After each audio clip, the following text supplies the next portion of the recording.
जय भीम। जय भारत, जय संविधान और जय लोकतंत्र, जय विज्ञान। और आज एक महत्वपूर्ण लाइव के लिए मैं आपके बीच में हूं। और आज का लाइव इसलिए महत्वपूर्ण है कि हम लोग उत्तर प्रदेश में विधानसभा चुनाव लड़ने के लिए जा रहे हैं। ये चुनाव बहुत महत्वपूर्ण है और इस चुनाव में, जैसा मैंने आज सुबह साथियों से कहा था कि शाम में 8:30 बजे उत्तर प्रदेश की प्रदेश कमेटी, जोन कमेटी, मंडल कमेटी, जिला कमेटी, विधानसभा committee, block committee, booth committee, जो संगठन हमने बनाया है वो सब लोग कॉपी पेन लेके रखेंगे या फिर मेरे लाइव के बाद दोबारा सुन के मेरे इस लाइव को, और जो बातें मैं यहां बताऊंगा अपना संकल्प पत्र। अब कह रही हैं कि चुनाव आयोग ने कहा है कि भाई वर्चुअल रैलियां होंगी, तो मेन स्ट्रीम मीडिया तो अपने मतलब की चीजें दिखाएगा, लेकिन हमें अपनी बात तो रखनी है। तो मैं क्या प्रयास करूंगा कि हमारे ट्विटर हैंडल से भी, आजाद समाज पार्टी के ट्विटर हैंडल से हमारा संकल्प पत्र जो है हम लोग डाल देंगे अपने ट्विटर हैंडल से। वहां से आप उसकी कॉपी निकाल के और अपने पास कॉपी रख के, और उसको जो घोषणा पत्र है, संकल्प पत्र है, जो हमने जो कहा वही पत्थर की लकीर, उस बात को आपको उत्तर प्रदेश के अंदर जहां जहां आजाद समाज पार्टी के प्रत्याशी लड़ेंगे, गांव गांव तक वो बात जाके पहुंचानी है। तो करुणा के सागर तथागत गौतम बुद्ध, संत श्रोमणी सतगुरु रविदास जी महाराज, भगवान वाल्मीकि महाराज, गुरु नानक देव, संत कबीर, गुरु घासीदास जी, संत गाड़गे जी महाराज, नारायणा गुरु, और सामाजिक क्रांति के अग्रदूत राष्ट्रपिता ज्योतिबा फूले, छत्रपति साहू जी महाराज, माँ रमाबाई, माँ फातिमा शेख, माँ सावित्रीबाई फूले, माँ झलकारी बाई, माँ अवंतिका बाई लोधी, माँ उदा देव पासी, माँ जिसने अपने हक हकूक की लड़ाई के लिए, मान सम्मान की लड़ाई के लिए बंदूक उठाई, मां फूलन देवी। उसके साथ पेरियर रामास्वामी नायकर, पेरेलल्ले यादव, बाबू जगदेव प्रसाद कुशवाहा, जननायक कपूरी ठाकुर, मामना रामस्वरूप वर्मा जी, संतराम बीए, परम पूजनीय विश्व रत्न डॉक्टर बाबा साहब भीमराव अंबेडकर, मान्यवर साहब श्री काशीराम, मान्यवर दीना भाना वाल्मीकि साहब, देश की आजादी में बलिदान देने वाले सरदार भगत सिंह, सरदार उधम सिंह, सरदार करतार सिंह सराभा, वीर अब्दुल हमीद, डॉक्टर एपीजे अब्दुल कलाम साहब, और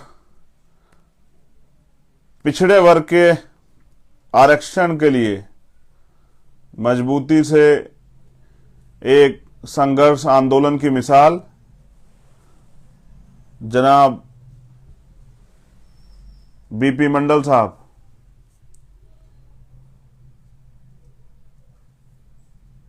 आप नमन करते हुए मैं आज के लाइव की शुरुआत करता हूं। इस बीच मैं नमन करता हूं बाबू जगजीवन राम को, जनाब बीपी मौर्य साहब को, और भीम आर्मी आजाद समाज पार्टी के सम्मानित साथियों, सभी कार्यकर्ताओं, पदाधिकारियों, हमारी जो बहनें माँ इस लाइव को सुनेंगी बाद में, आजाद समाज पार्टी और भीम आर्मी में काम करने वाली समस्त हमारी महिला नेताएं बहनें, मैं उनका भी धन्यवाद करता हूं कि उन्होंने भी इस आंदोलन को आगे बढ़ाने का काम किया। सबसे पहले तो मैं वो घोषणा पत्र जो है वो पढ़ूंगा और आपसे निवेदन करूंगा कि इस घोषणा पत्र को आप गांव-गांव तक पहुंचाने का काम करेंगे। घोषणा पत्र पढ़ने के बाद मैं अपने दिल की बात आपके सामने रखूंगा। तो हमारी पहला संकल्प है, ये एफिडेविट है जो हम कहेंगे उसको करके दिखाएंगे कि सभी के लिए फ्री शिक्षा और सभी के लिए फ्री इलाज, सभी टेस्ट फ्री, चाहे प्रोफेशनल एजुकेशन हो, चाहे एकेडमिक एजुकेशन हो, चाहे टेक्निकल एजुकेशन हो। पैसे की कमी के कारण किसी नौजवान के सपने टूट ना जाएं, इसलिए सभी के लिए मुफ्त शिक्षा। और पैसे की कमी के कारण किसी का अपना उनसे दूर ना चला जाए, बेहतर इलाज ना मिलने के कारण, इसलिए सबके लिए फ्री इलाज और free test. Azad Samaj party की सरकार बनने पे ये दिया जाएगा। दूसरा, सभी प्रकार के कृषि ऋण जो है वो माफ किए जाएंगे। खाद और बीज सभी किसानों को फ्री दी जाएगी। कृषि में उपयोग होने वाले उपकरणों की खरीद पर 30% सब्सिडी। हर गांव-गांव न्याय पंचायत में कृषि मंडियां बनेगी। सरकार बनने के 30 दिनों के भीतर यह राज्य छुट्टा पशु मुक्त होगा। पशु बाजार को बढ़ावा देकर, यानी एक बाजार से दूसरे बाजार या स्थान या एक राज्य से दूसरे राज्य तक ले जाने की कोई पाबंदी नहीं रहेगी। ये किसानों के लिए है, किसानों की बुनियादी समस्याओं को और उनकी आय दोगुनी करने के लिए। वैसी आय नहीं जैसे प्राइम मिनिस्टर ने फर्जी आय की बात की थी। आय की जगह उनका खर्चा दोगुना हो गया। मैं युवा होने के नाते युवाओं के दर्द को समझता हूं और मैं आपसे एक युवा होने के नाते वादा करता हूं कि 20% युवाओं को जो प्रदेश के हैं उनको सरकारी नौकरी देने का काम हम लोग करेंगे। 80 लाख युवाओं को रोजगार के अवसर देंगे। समूह ग और घ की संविदा की कर्मियों की जो नियुक्तियां है, उन नियुक्तियों में आरक्षण और 5 साल बाद नियमितीकरण का प्रावधान लागू करेंगे। जो ग और घ की नियुक्तियां हैं, 5 साल में जो लोग लगेंगे उनको 5 साल जो नौकरी करेंगे उनको परमानेंट किया जाएगा। और ये इसलिए हमने रखा क्योंकि 69 शिक्षक भर्ती के बच्चों का मामला हमने देखा और उससे अलग भी पूरे देश में बेरोजगारी का आलम इन धनतंत्र वाली राजनेताओं को पार्टियों को नहीं दिखाई देता कि बेरोजगार सुसाइड कर रहा है। पढ़ा लिखा नौजवान मजबूर है, अपने सपनों को कुचलते हुए देख रहा है, खुद को मायूस है, उसके मन में सपने हैं कि सरकार उनकी बात को सुनेगी, लेकिन ना सरकार उनकी और ना ही उन बच्चों के सपनों सरकार को मतलब। तो ये फैसला लिया गया है। मैं ये इसलिए पढ़ के सुना रहा हूं कि आपको समझाने में आम आदमी को आसानी हो। जातिगत जनगणना और उसके आधार पर शासन, प्रशासन, सत्ता, सरकारी नौकरी, सरकारी ठेकों आदि में जातियों के अनुपातिक प्रतिनिधित्व को देने का बिल हम लाएंगे और उसको पास करा के ये सब चीजें लागू करेंगे। निजी क्षेत्रों में दलित, पिछड़े, आदिवासी और अल्पसंख्यकों को युवा योजना के तहत 85% आरक्षण लागू करेंगे। दलितों, पिछड़ों और आदिवासियों के लिए प्रमोशन में आरक्षण के बिल लाएंगे और सभी बैकलॉग वैकेंसी जल्द से जल्द भरी जाएंगी। और यही मेरी सबसे बड़ी लड़ाई है कि जिस तरह से प्रमोशन में रिजर्वेशन का ये खत्म किया गया और खून के आंसू रोए हमारे अधिकारी कर्मचारियों ने, और एससी जैसी पोस्ट पर बैठा हमारा अधिकारी जो है वो जेई बन गया, एसडीओ बन गया, इस तरह की जो है हालात बनी। तो मैं समझता हूं अब रोने से काम नहीं चलेगा, अपनी लड़ाई को मजबूत करना पड़ेगा। तो 85% बहुजन समाज के लोगों से मेरी मांग है कि अंधविश्वास, पाखंडवाद पर आधारित कुछ भी हमने नहीं रखा है। हमारा एक ही संकल्प है, बहुजन हिताय बहुजन सुखाय। और एससी, एसटी, ओबीसी, माइनॉरिटी करो विचार, कब तक सहोगे अत्याचार। एक योजना है हमारी बेटी योजना के तहत 18 से 25 वर्ष की जो महिलाएं हैं, चाहे वो दलित समाज की हो, पिछड़े समाज की, आदिवासी, और चाहे वो अल्पसंख्यक वर्ग की बेटियां हो, उनको पढ़ने के लिए सालाना 18,000 रुपए दिए जाएंगे।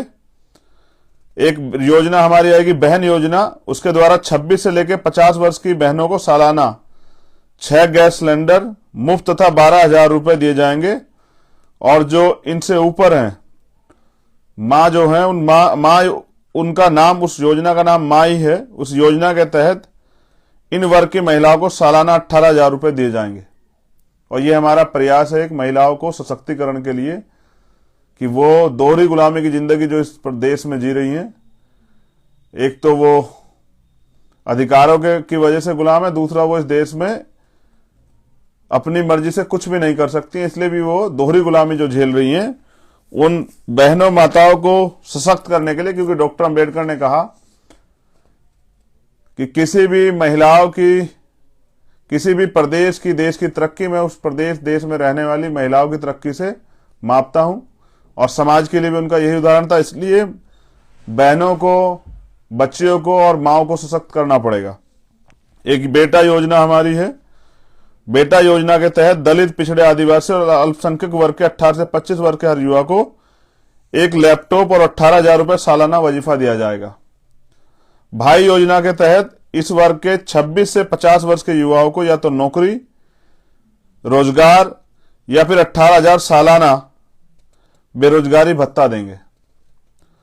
50 वर्ष से ज्यादा उम्र के इन वर्गों के लोगों को पापा योजना के तहत 18,000 सालाना जीवन यापन भत्ता देंगे। यानी कि कोई व्यक्ति किसी दूसरे के का मोहताज नहीं रहेगा और उसको आगे बढ़ने के लिए हम लोग अवसर प्रदान करेंगे। स्पेशली जो 26 से 50 वर्ष के नौजवान रहेंगे, उन लोगों को जो तैयार हो गए अपने परिवार का खर्चा उठाने के लिए और अपने परिवार को विकास की मुख्य धारा जोड़ने के लिए और अपने परिवार के सपने पूरा करने के लिए। 350 यूनिट तक बिजली गरीब एवं मध्य वर्ग के लोगों को महीने की घरेलू बिजली एवं किसानों को सिंचाई के लिए बिजली का बकाया माफ एवं भविष्य में मुफ्त करेंगे। इन वर्गों के लोगों के ऊपर बिजली और पानी का सभी बकाया बिलों को पहले ही कैबिनेट मीटिंग में हम माफ कर देंगे। ये हमारा फैसला है कि घरेलू बिजली 350 यूनिट हम लोग फ्री देंगे और किसानों के लिए जो बिजली का बकाया उसको हम लोग माफ करेंगे और भविष्य में किसानों को आय दुगनी हो उनकी, इसलिए उनके लिए बिजली जो है हम लोग सिंचाई के लिए मुफ्त करेंगे। और इनसे अलग भी जो लोग हैं जिन पे जो बिजली का और पानी का बकाया बिल है वो उसको हम लोग खत्म करेंगे, क्योंकि सरकार ने साजिश करके जो है ना गरीबों को लूटने के लिए इनके ऊपर जबरदस्ती इतना बड़ा बिल जो है वो लाद दिया है। छोटे और मध्यम वर्ग के व्यापारियों की मदद करने के लिए ग्रामीण स्तर से लेकर शहरी तथा सरकारी व्यापार केंद्र स्थापित किए जाएंगे। शहरों के अंदर मॉल खोलने पर प्रतिबंध लगाएंगे। स्टेट जीएसटी की दर को 3% इन वर्गों के लिए व्यापारिक छूट दी जाएगी और डीजल और पेट्रोल के दाम यूपी में सबसे सस्ते होंगे। हम पे योजना है कि जो छोटे और मध्यम वर्ग के व्यापारी हैं, जो गांव स्तर से लेकर जो छोटी छोटी दुकानें चलाते हैं शहर के स्तर पर, उनके लिए व्यापार केंद्र स्थापित किए जाएंगे। और जो मॉल, छोटे व्यापारियों की हत्या करने के लिए जो मॉल सिस्टम खड़ा किया गया है और छोटे व्यापारी जो बेबस हो गए हैं, अपना परिवार भी नहीं चला पा रहे हैं, उनके ऊपर जो ये मॉल की वजह से जो उनका नुकसान हो रहा है, तो मॉलों को शहर के अंदर प्रतिबंध करेंगे। जीएसटी की दर में 3% की छूट करेंगे, जिसके और डीजल और पेट्रोल के दाम यूपी में सबसे सस्ते होंगे। ये मेरा आपसे वादा है। हर मंडल में बहुजन समाज के महापुरुषों के नाम पर एक एक विश्वविद्यालय और अस्पताल खोले जाएंगे, जिससे वो महापुरुष भी जिंदा रहे, उनकी विचारधारा भी जिंदा रहे और आम जनहित में वो विश्वविद्यालय गरीबों के, शोषितों के, वंचितों के पढ़ने काम आए और उन अस्पतालों में गरीबों का इलाज हो पाए। पिछड़ा और अति पिछड़ा की जो सामाजिक न्याय रिपोर्ट है वो लागू करेंगे एवं सच्चर कमेटी की रिपोर्ट लागू कर मुसलमानों के लिए आरक्षण की व्यवस्था करेंगे। ये मेरा वादा है कि जो पिछड़ा समाज है, अति पिछड़ा समाज है, उनके लिए सामाजिक न्याय की रिपोर्ट को लागू करेंगे एवं सच्चर कमेटी की रिपोर्ट लागू कर मुसलमानों के लिए आरक्षण की व्यवस्था करेंगे। बुनकर, कारीगर, हाथ के जो दस्तकार हैं और सबके लिए ब्याज मुक्त लोन होगा। किसान क्रेडिट कार्ड की तरह बीसीसी बुनकर क्रेडिट कार्ड बनेगा। इन सब के क्रय विक्रय सुविधाओं के लिए मंडियों की व्यवस्था सरकार करेगी। और मैं समझता हूं जिस देश में के प्रधानमंत्री सुरक्षा में 1,62,00,000 रुपए रोजाना खर्च होते हो, वो पैसा आम जनता की भलाई में लगना चाहिए। जो नेताओं के ऊपर खर्च होता है पैसा, जिस तरह से उनको सुविधाएं मिलती हैं इलाज के लिए, ट्रैवल के लिए, ऐसे आम आदमी को भी मिलनी चाहिए।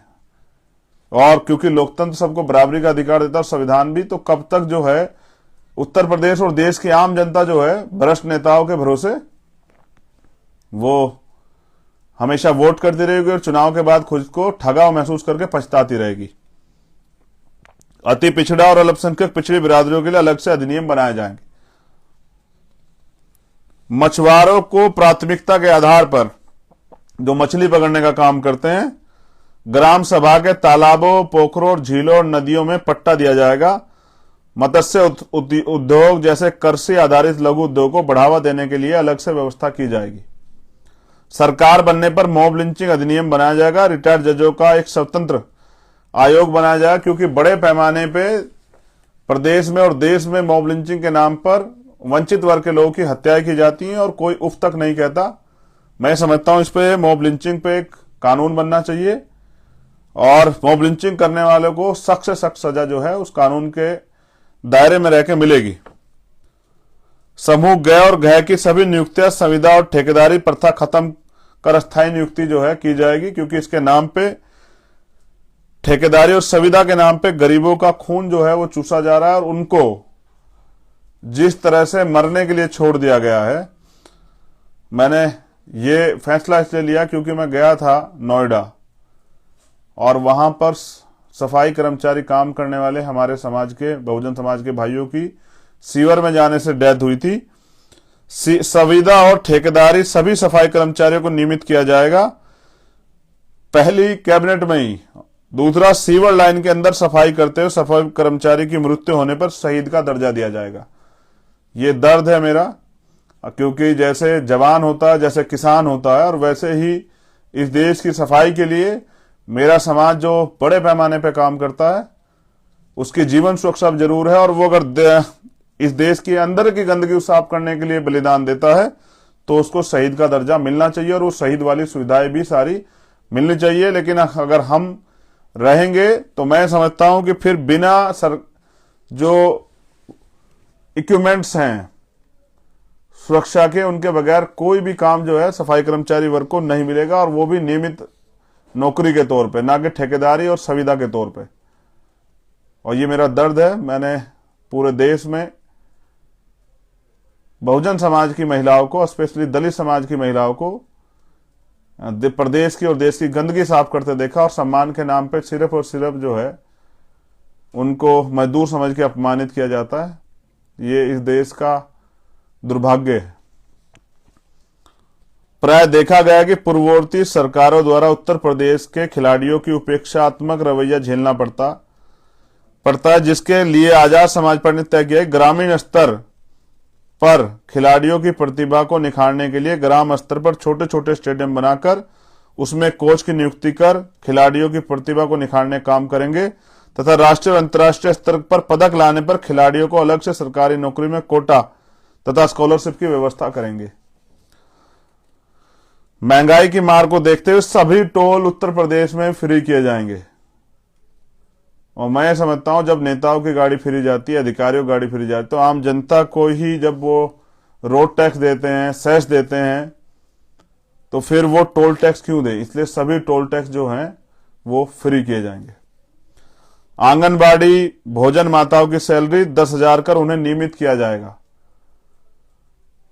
आंगनबाड़ी में जो बहनें काम करती हैं और भोजन माता का काम करती हैं, उन सभी बहनों माताओं की सैलरी जो है वो 10,000 रुपए करके उनको नियमित किया जाएगा। भूमि व्यवस्था में सुधार कर स्वामीनाथन आयोग की रिपोर्ट लागू की जाएगी।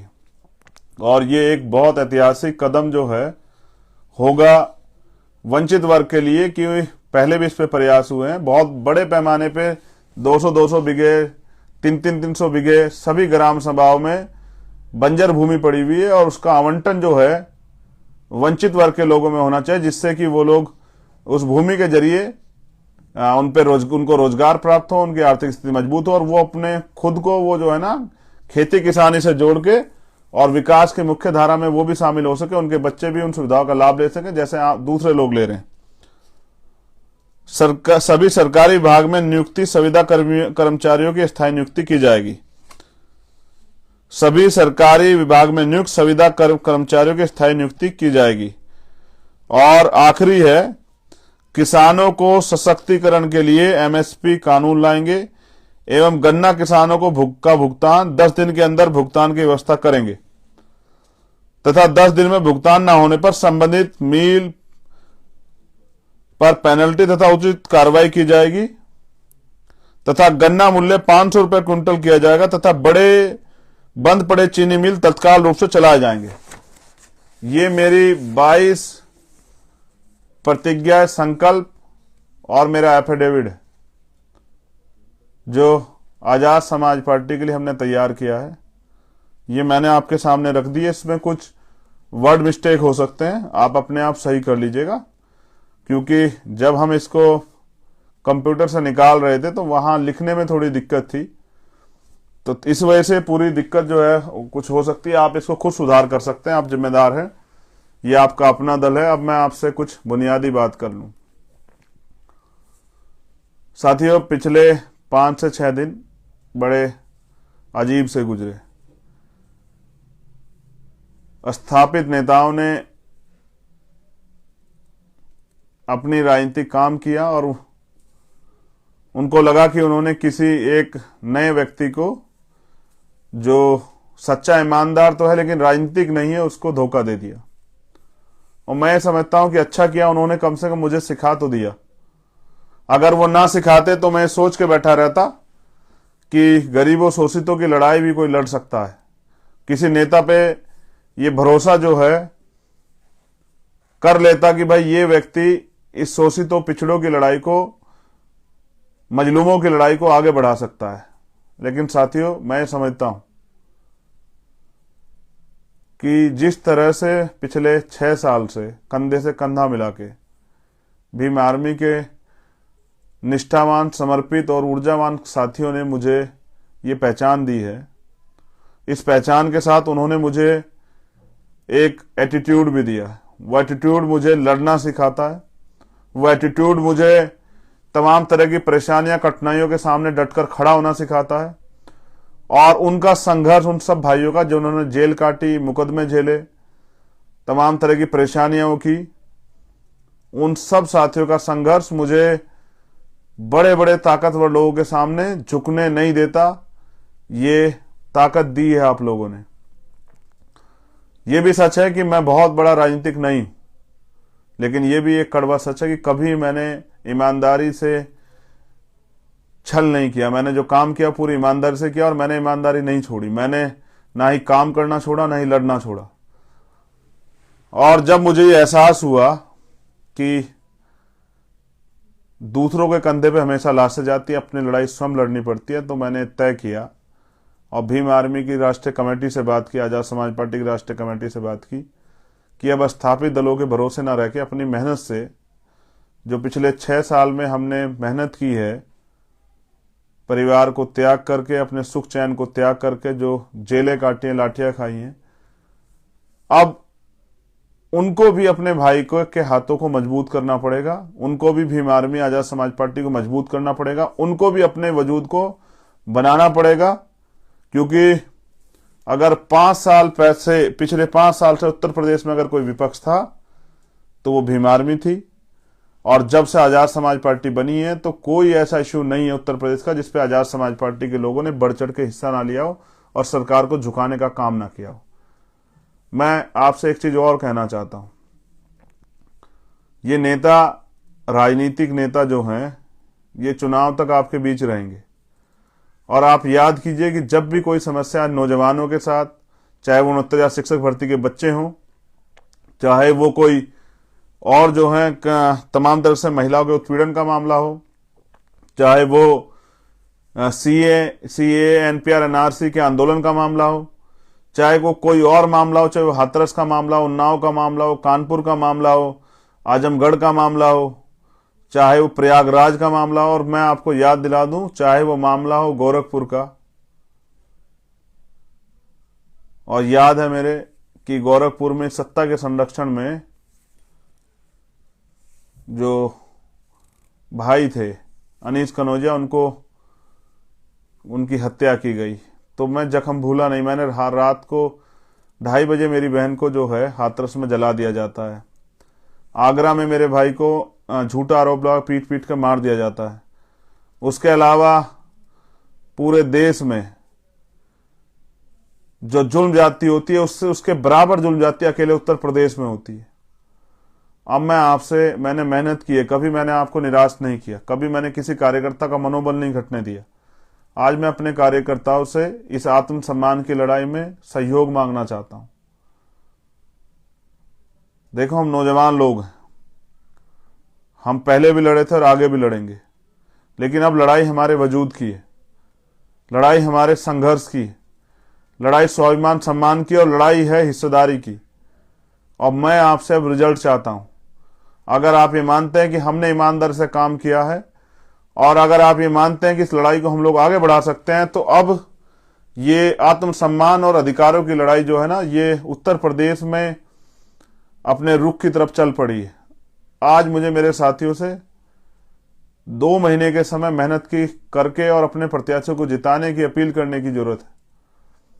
मैं समझता हूं कि जितनी मेहनत से आपने पिछले 5 साल काम किया, आपने रात नहीं देखी, दिन नहीं देखा, धूप नहीं देखी, बारिश नहीं देखी, आंधी तूफान नहीं देखा, कोई संसाधन नहीं देखा, मोटरसाइकिल, पैदल, बसों में, ट्रेन में, सारी रैलियां, सारे आंदोलन, सारे संघर्ष किए, हर कमजोर को न्याय दिलाने का काम किया। आप थाने जाते हैं, आप थाने के बाहर जाके आंदोलन करते हैं, आप जो है रिपोर्ट लिखवाते हैं, आप तमाम तरह की परेशानियां उठाते हैं। मैं कहना चाहता हूं साथियों, आज उसका निर्णय का दिन जो है ना आ गया है।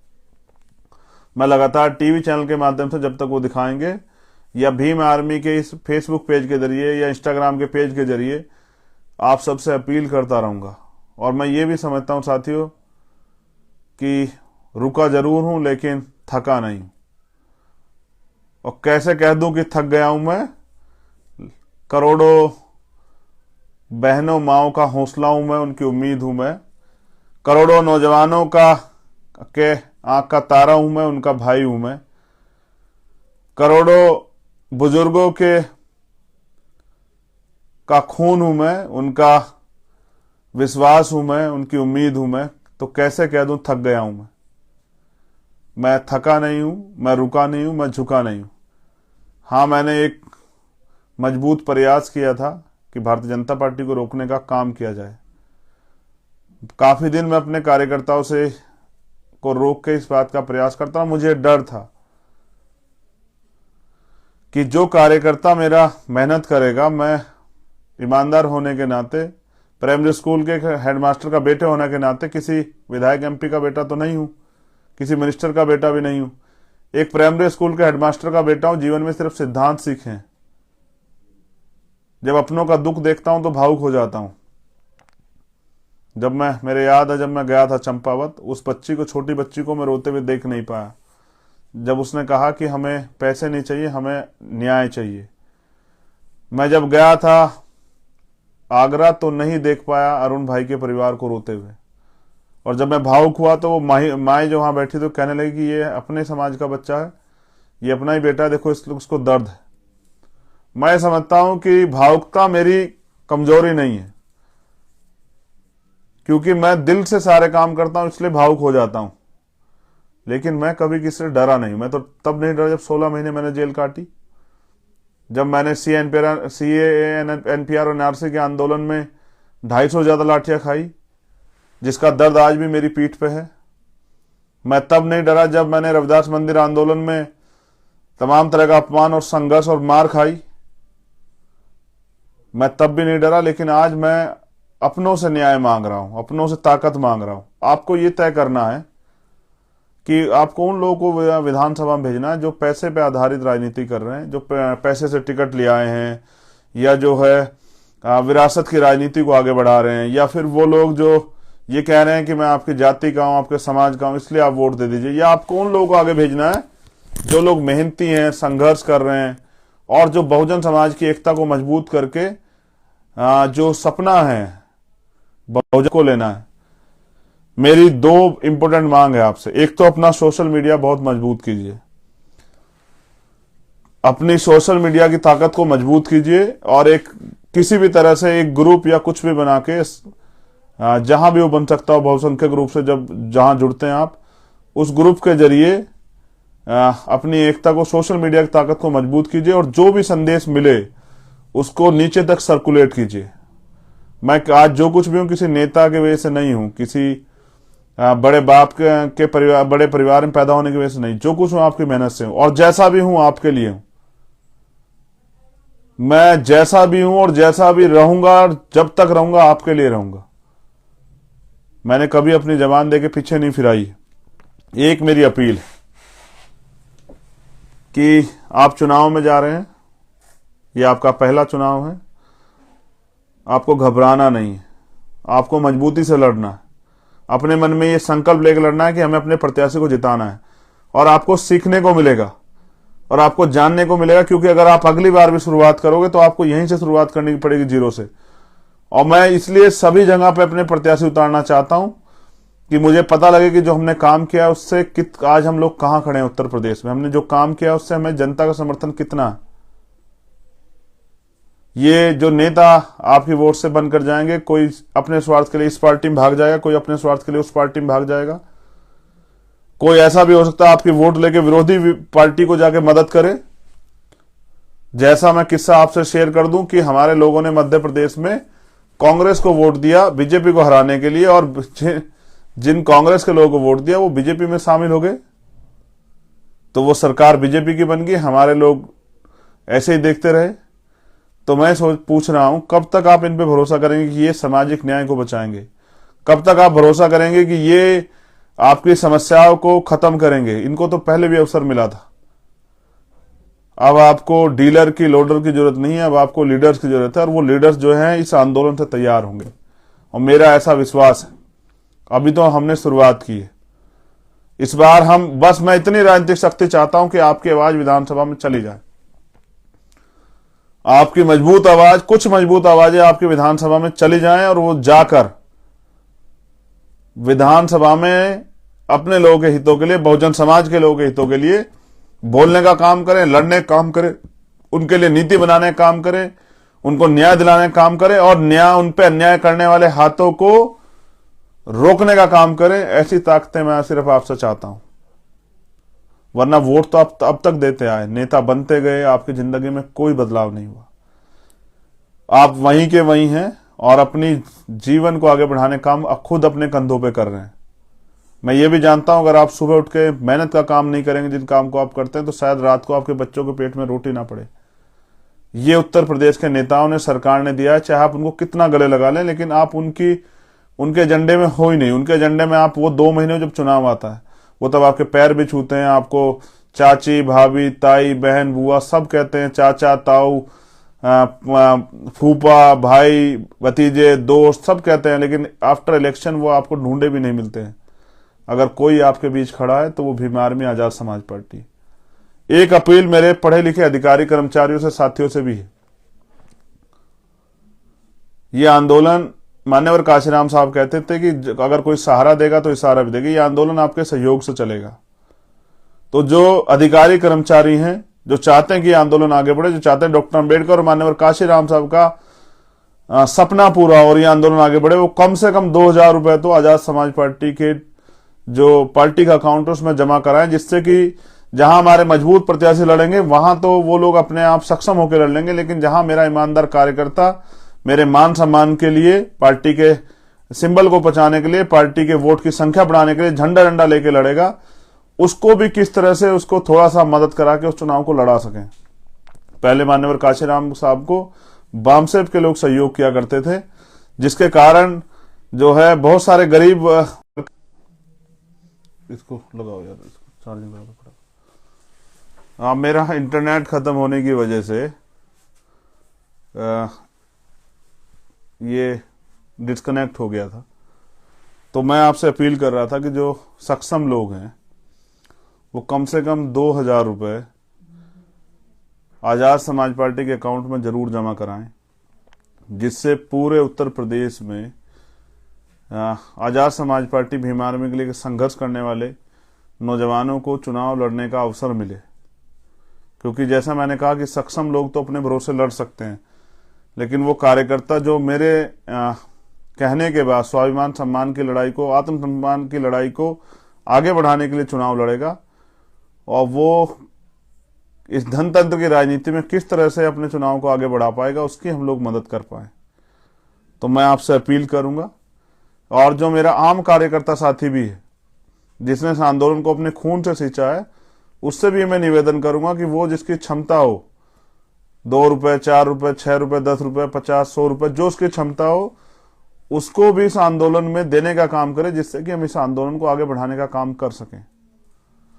मैं पूरे देश के भीम आर्मी के लोगों से भी अपील करता हूं, आजाद समाज पार्टी के लोगों से, जिसको सीखना हो वो तैयारी करे उत्तर प्रदेश आने की। हम उत्तर प्रदेश में मजबूती से लड़ेंगे। आज भीम आर्मी के राष्ट्रीय अध्यक्ष जी का और आजाद समाज पार्टी की राष्ट्रीय कमेटी का संदेश भी है कि वो मैं गोरखपुर से चुनाव लड़ूं मुख्यमंत्री योगी आदित्यनाथ के खिलाफ। तो मैं आज उनसे वार्ता करके, और अगर रात में फाइनल है तो सुबह जो भी उनका आदेश होगा उसकी घोषणा करूंगा। तो मैं आपसे निवेदन कर रहा हूं कि आप जो लोग सीखना चाहते हैं पूरे देश से, भीम आर्मी के कैडर के लोग, वो लोग आ जाएं, और उत्तर प्रदेश में हम दमखम से चुनाव लड़ा के बताएंगे कि हम कुछ पल के लिए रुके थे लेकिन ठहरे नहीं हैं, और हम अपनी लड़ाई अपने भरोसे पर लड़ना जानते हैं। आपने मुझे सुना, मेरा ये आपसे निवेदन है कि उनके पास बड़े बड़े टीवी चैनल्स और सब कुछ है, मेरा तो प्रचार प्रसार का माध्यम यही है बड़े पैमाने पे, या फिर आप है। तो अपने मैनिफेस्टो को लेके मैं भी फेसबुक अकाउंट पे भी डाल दूंगा, उस मैनिफेस्टो को लेके गांव गांव जाके अपने प्रत्याशी के समर्थन में वोट तैयार करने का काम कीजिए, और हम लोग क्या करेंगे, किस किस के लिए क्या क्या करेंगे, इस बात को समझाने का काम कीजिए। वोट आदमी समझने के बाद देता है, जब वो समझ जाता है कि इनके आगे खड़े होने से, इनको वोट देने से हमको क्या फायदा होगा। निकम्मे, झूठे, भ्रष्टाचारी, व्यापारी और क्रिमिनल लोगों की राजनीति को खत्म कीजिए, और आगे बढ़ने के लिए एक जो मजबूत प्लेटफॉर्म, मैं सभी बहुजन समाज के लोगों से कह रहा हूं कि मनुवाद के आगे घुटने मत टेकिए, अपनी लड़ाई को अपने कंधों पर लड़िए, वरना इस देश में गुलाम बनाने की जो व्यवस्था आपको की जा रही है, वो उसकी तरफ आप तेजी से बढ़ रहे हैं, और आपको पता भी नहीं लगेगा कि कब आप इस देश में गुलाम हो जाएंगे। और अगर आपको चाहिए आजादी, तो फिर आपको इस लड़ाई को लड़ना पड़ेगा। और आप ये सोच रहे हैं कि जिन चीजों से आपको परेशानी, इस लड़ाई कोई और लड़ेगा, तो ये आपकी गलतफहमी। चाहे आप कल शुरुआत करें, आज लड़ना तो आपको पड़ेगा। लेकिन मेरा विश्वास है कि जैसे कभी आपने मुझे हारने नहीं दिया, इस बार भी आप इस अपने भाई के मान सम्मान की रक्षा करेंगे और साबित करेंगे कि आजाद समाज पार्टी भीम आर्मी के कार्यकर्ता 1,000 लोगों के बराबर है। विरोधियों के 100 लोगों पे एक कार्यकर्ता हमारा भारी पड़ेगा। वो अपनी मेहनत के जरिए उत्तर प्रदेश में भी, उत्तराखंड में भी और पंजाब में भी, जहां जहां हम लोग जिन सीटों पर चुनाव लड़ेंगे, वहां वो दिखाएगा कि सबसे मेहनती, ईमानदार, संघर्षशील और समाज और आंदोलन के प्रति अगर समर्पित कार्यकर्ता नेता कहीं हैं तो वो भीम आर्मी और आजाद समाज पार्टी पे है। ये आपके वजूद की लड़ाई है, और यहां मैं लड़ूंगा और फील्ड में आप लड़ेंगे, और आपके साथ मैं भी लड़ूंगा कंधे से कंधा मिला के। मेरा आपसे निवेदन है कि सोशल मीडिया की ताकत को अपनी मजबूत कीजिए। जय भीम, जय भारत, नीला सलाम, और एक नए आंदोलन की शुरुआत, वो आंदोलन जो भीम आर्मी आजाद समाज पार्टी का भविष्य तय करेगा, और जो बताएगा कि अगर मान लो तो हार और ठान लो तो जीत। मैं एक नौजवान हूं, मैं नौजवानों को किसी के आगे झुकने के लिए मजबूर नहीं होना सिखाऊंगा। हमें बदलाव करने की क्षमता है और हम बदलाव के लिए लड़ेंगे।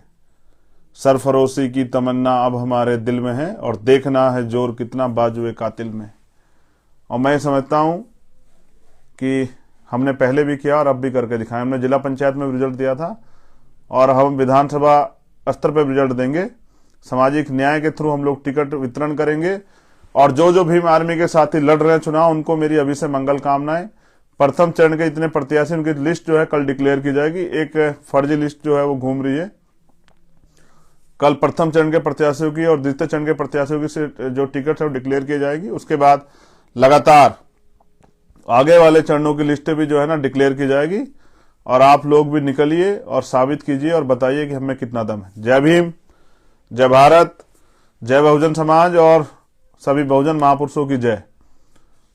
और बाबा साहब तेरा सपना अधूरा, भीम आर्मी आजाद समाज पार्टी करेगी पूरा। मान्यवर काशीराम साहब तेरा सपना अधूरा, भीम आर्मी आजाद समाज पार्टी करेगी पूरा। और मंडल साहब आपका सपना अधूरा और भीम आर्मी आजाद समाज पार्टी करेगी पूरा। और बहुजनों की सारा एकता का राज चलेगा, सारा बहुजन साथ चलेगा। इस नारे के साथ मैं आपसे अलविदा लेता हूं। बहुत बहुत धन्यवाद। मैंने अपना काम कर दिया, अब आप भी अपना काम कीजिए। जय भीम।